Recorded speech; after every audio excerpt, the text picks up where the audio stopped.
And now, live from Austin, Texas, Alex Jones.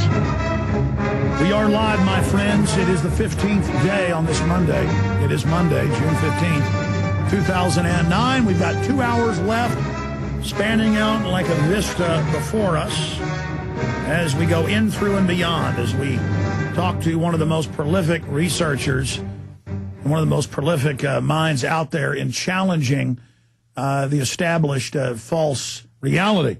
He is a great dispenser of hundreds of millions of red pills to humanity.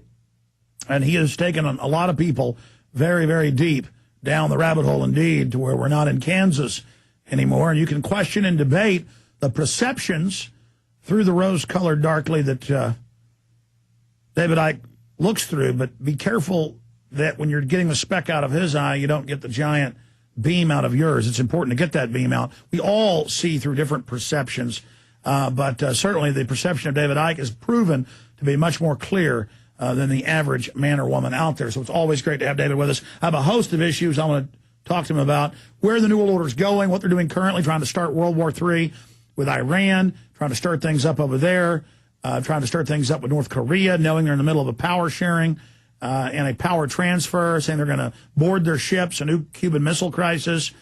Again, we're not defending North Korea or Iran. The point is, it's the bigger globalist evil using a smaller evil to bring in a global distraction. And the South Ossetia conflict, NATO encircling Russia, Pakistan, all of this today as the world launches into economic collapse, launches into worldwide warfare as the RAND Corporation has called for.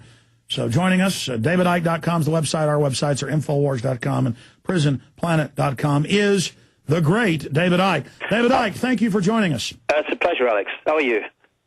Good. You heard me run down some of the ideas of things that I think are important right now. Let's start with suddenly somebody flips a switch and there's world crises. We're on the edge of nuclear war. They're saying North Korea is going to nuke. They're saying they're going to nuke people. Months ago, you were on the show 3 or 4 months ago, and you said you thought they were gearing up for a world war.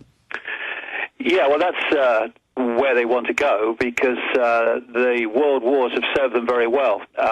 Nothing changes society quicker and more fundamentally and completely irreversibly than a war. And so when you look at the world after World War I, it was a world that was controlled by far fewer people and much more centralization of power than before. World War II came along. That process took a giant leap forward, and we had all these global institutions and the United Nations, the Bretton Woods Agreement. The European Union was justified to a large extent to stopping war in Europe.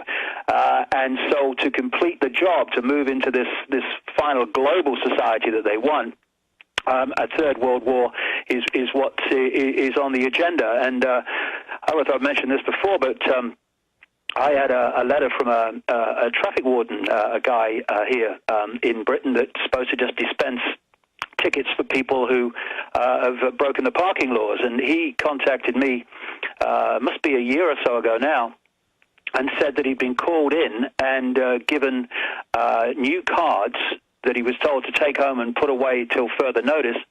One of them was the card that gave him the right to be a traffic warden, that you show for identity. That's fair enough. The second one was what they called a PACE card, which is the words that a police officer reads when he's arresting someone. And the third one was a card giving him, a traffic warden, the right to enter property without permission. And, of course, he's questioning, what the heck do I need these for? Well, just go leave them till further notice. He then meets a friend of his a few days later, who's a police officer, and he said that this police officer said that he was a man designated in his county, and there was someone like him in every county, and they were there to prepare for a coming war. Stay there, David. Got a break. Long segment coming up. Okay. Recap that when we come back. Same thing is happening here. I can independently verify with government documents what you just said in the United States, Canada, Australia, Europe proper. We'll be right back with David Icke. The good old folks at New Silver Solution. And the website is supernaturalsilver.com. Supernaturalsilver.com.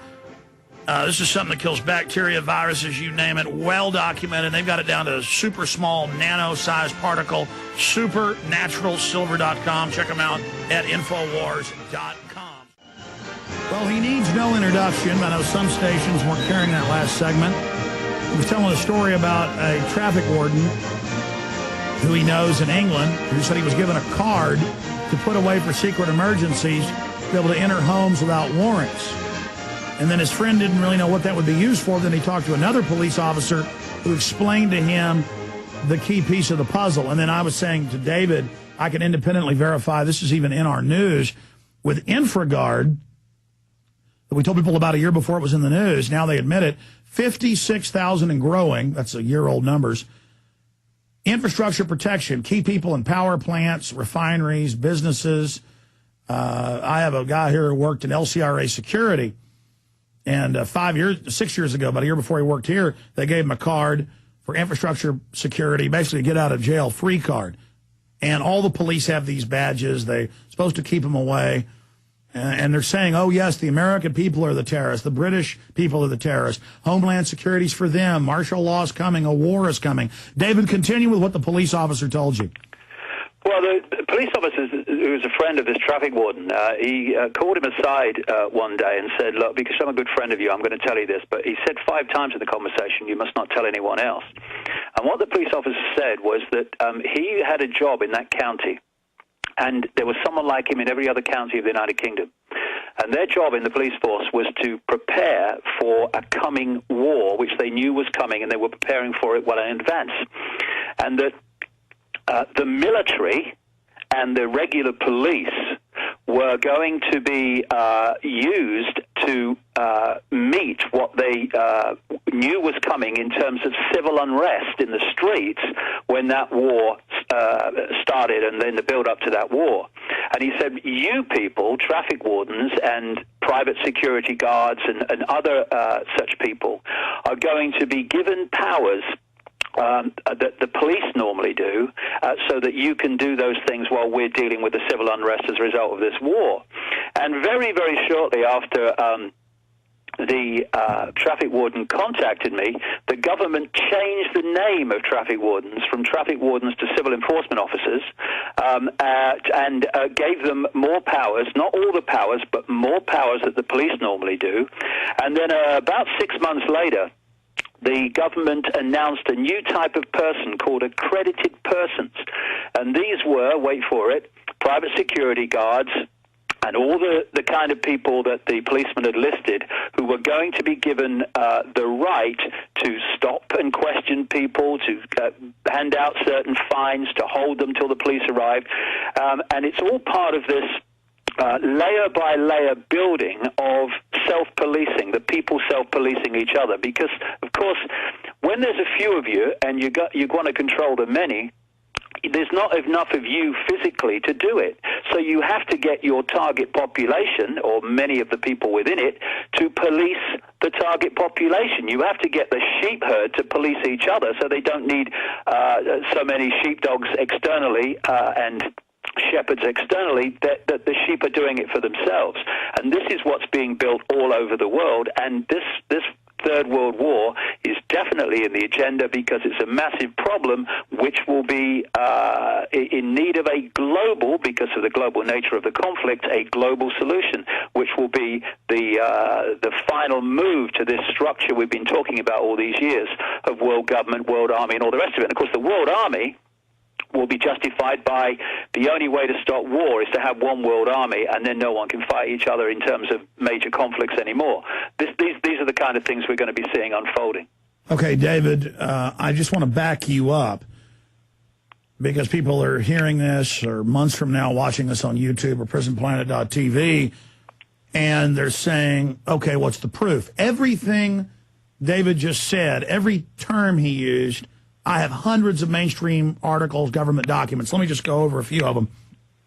Here in the United States, they are preparing paramilitary police. It's announced by the Air Force, the Army. They have regular Army in Tennessee without warrants, running warrantless checkpoints in the newspaper. Northcom has announced that they are to take on the American people.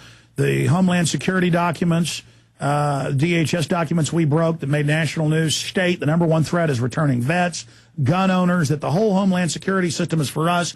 The British Ministry of Defense 10-year report, London Guardian reported on it, but it was declassified, 120 pages, was put out in September of 2007 and said in the coming next few years the public would rebel against the corrupt government, but that their job was to suppress the public to bring us into this new world order.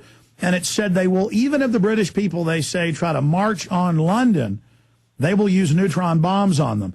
And then Dick Cheney said in the PNAC document, September 20th, 2000, Rebuilding America's Defenses, that they would use race-specific bioweapons on us. And now another layer under the paramilitary, you know, the spooks, the paramilitary, the police, the traffic wardens, auxiliary tattletales, there's now the trusted traveler North American hemispheric card.